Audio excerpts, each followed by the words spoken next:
Pensa no som de uma Copa do Mundo, a torcida gritando, o barulho da bola, o apito do juiz. É uma confusão de sons, né? Mas e se eu dissesse que o jogo mais importante, na verdade, acontece em silêncio? Pois é, existe uma linguagem secreta rolando em campo. Uma que não usa a voz, mas o corpo. E é essa conversa que a gente vai decifrar agora. Essa é a grande pergunta. Um estudo super interessante sobre a Copa de 2022 foi atrás da resposta.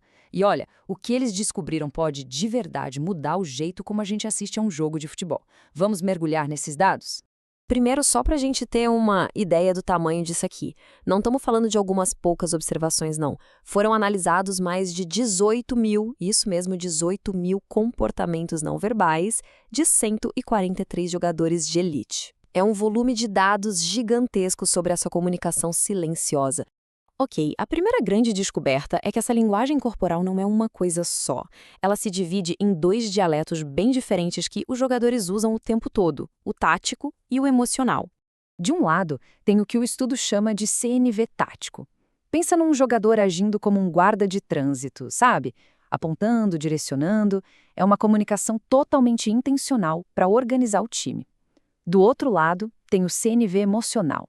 Essa é a reação mais pura, o aplauso para apoiar um colega ou aquele gesto de levantar os braços de frustração.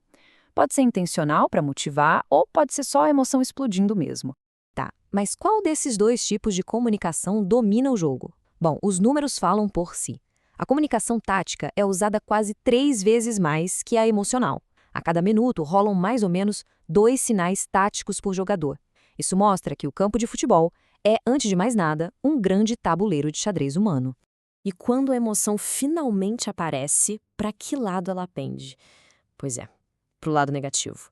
Os jogadores mostram frustração ou raiva com o dobro da frequência com que eles mostram alegria ou apoio. A pressão de uma Copa do Mundo, pelo visto, fica bem clara no corpo deles.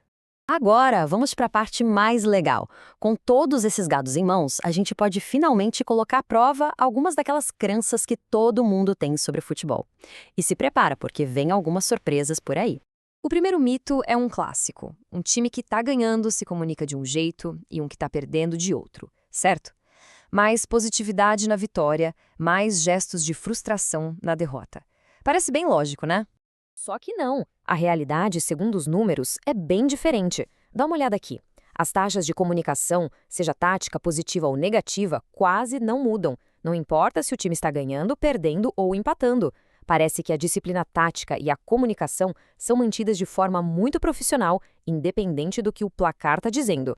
Vamos para o próximo mito, o capitão. A gente sempre imagina aquele jogador com uma abraçadeira sendo o grande comunicador do time, o maestro que organiza tudo sem precisar falar. É uma imagem forte. E, de novo, a nossa intuição estava errada. Os dados mostram que a abraçadeira de capitão não faz do jogador um comunicador mais ativo. Não tem uma diferença real entre capitães e não capitães. Isso talvez mostre que no futebol de hoje, a liderança é algo mais espalhado, compartilhado por vários jogadores. Beleza, última hipótese. E num jogo de mata-mata? Uma final, uma semifinal. A pressão tá no máximo.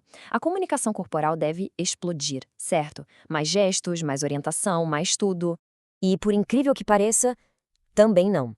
A frequência da comunicação corporal se mantém praticamente a mesma, seja num joguinho da fase de grupos ou numa final de Copa. O nível de comunicação dos caras é uma constante, não importa a pressão. Então, peraí, se não é o placar, não é a abraçadeira de capitão e nem a importância do jogo, o que é que realmente muda a forma como os jogadores se comunicam em campo? A resposta, na verdade, está em 2 fatores bem mais básicos. E o primeiro deles é algo que qualquer um que já jogou uma partida de futebol conhece muito bem: o cansaço, tanto físico quanto mental. Olha que interessante, no primeiro tempo, com todo mundo inteiro, a comunicação tática está lá em cima, 2,22 sinais por minuto. Mas aí no segundo tempo, esse número cai para 1,93. Ou seja, conforme o corpo cansa, a energia mental para ficar coordenando o time também diminui. O segundo grande fator que muda tudo é basicamente a geografia do campo. Essa citação do estudo diz tudo. O lugar onde o jogador atua define o tipo de comunicação que ele mais vai usar. E esse gráfico aqui deixa isso claríssimo. Os zagueiros, que estão lá atrás vendo o campo todo, são os que mais usam sinais táticos, mais de 3 por minuto. Eles são os verdadeiros organizadores. Agora, compara com os atacantes, lá na frente. Eles usam quase metade disso. A função em campo dita o jeito de falar. Tá, mas no fim das contas, por que saber tudo isso é importante? É só uma curiosidade? A resposta é não. Essa pesquisa pode de verdade mudar o jeito como os times treinam e analisam seus jogadores. Isso aqui abre um mundo de possibilidades para os treinadores. Imagina só, poder criar um perfil de comunicação de cada jogador. Saber quem tende a se comunicar menos quando está cansado e precisa de um incentivo. É usar a ciência para melhorar até os detalhes que a gente nem enxerga direito. E pra gente que ama futebol, fica a reflexão. Na próxima vez que for assistir a um jogo, tenta fazer um exercício. Tira o olho da bola por alguns segundos e repara nos jogadores, nos braços apontando, nos gestos, nos olhares. Você vai descobrir que tem um jogo completamente diferente, um jogo silencioso acontecendo bem ali na sua frente.